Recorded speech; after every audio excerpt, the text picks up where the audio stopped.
नमस्कार, आप देख रहे हैं न्यूज़ 18 बिहार झारखंड का डिजिटल प्लेटफॉर्म। मैं हूं शुभे मिश्रा आपके साथ। देश की राजधानी दिल्ली में अभी अभी खत्म हुए हैं और रिजल्ट को लेकर भी सबके मन में ये सवाल है कि आखिर जीत किसकी होगी, क्योंकि इस बार के चुनाव में मुख्य टक्कर आप और बीजेपी में है। लेकिन इन सब के बीच सवाल ये उठते हैं कि अगर बीजेपी की जीत होती है तो आखिर कौन होगा प्रमुख चेहरा, कौन बनेगा दिल्ली का सीएम अगर बीजेपी की जीत होती है तो, क्योंकि जो एग्जिट पोल के नतीजे हैं वो यही बता रहे हैं कि बीजेपी फिलहाल आगे चल रही है। तो कौन है वो तीन प्रमुख चेहरे जो बीजेपी के को लीड कर सकते हैं, तो वो दिल्ली के सीएम के पद पर बैठ सकते हैं, उसकी पूरी जानकारी आपको देते हैं। सबसे पहले मनोज तिवारी को कमान मिल सकती है। दिल्ली में अगर बीजेपी इस बार चुनाव जीतती है तो जिस नाम की सबसे ज्यादा चर्चा है वो है मनोज तिवारी का नाम। मनोज तिवारी को पूर्वांचल का बड़ा चेहरा माना जाता है। ये दिल्ली प्रदेश की जिम्मेदारी भी संभाल चुके हैं, 2 बार सांसद रह चुके हैं। बीजेपी दिल्ली में मनोज तिवारी की मुखरता पूर्वक आगे करती रही है। हो सकता है कि आघार पार्टी जीते तो मनोज तिवारी को ये जिम्मेदारी दे दी जाए।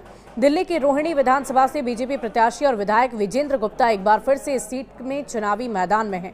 उनका मुकाबला कांग्रेस की सुमेश गुप्ता और आम आदमी पार्टी के प्रदीप मित्तल से हो रहा है। विजेंद्र गुप्ता ने पिछले 10 वर्षों में दिल्ली में बीजेपी के धाकड़ नेता के रूप में अपनी पहचान बनाई और आम आदमी पार्टी के प्रमुख अरविंद केजरीवाल के खिलाफ लगातार विपक्ष की भूमिका निभाई है। गुप्ता की पकड़ पार्टी के कैडर और संगठन को भी मजबूत बनाता है। बीजेपी अगर जीती तो विजेंद्र गुप्ता पर भी दांव लगा सकती है। दिल्ली बीजेपी के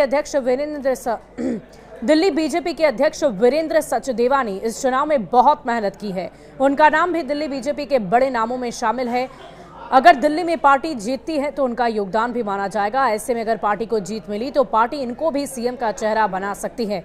हालांकि अभी ये बस कयास भर लगाए जा रहे हैं। तो ये 3 प्रमुख नाम हैं जिस पर कयास लग रहे हैं कि अगर बीजेपी इस इलेक्शन में जीती है तो इन 3 नाम जिसकी चर्चा हम लगातार कर रहे हैं, पहला नाम मनोज तिवारी का है, दूसरा विजेंद्र गुप्ता और साथ ही साथ वीरेंद्र सचदेवा को कमान थामी जा सकती है। आपको बता दें कि पहले ही मतदान की प्रक्रिया पूरी की जा चुकी है और अब इंतजार शनिवार के दिन का है, जिस दिन रिजल्ट की घोषणा होगी।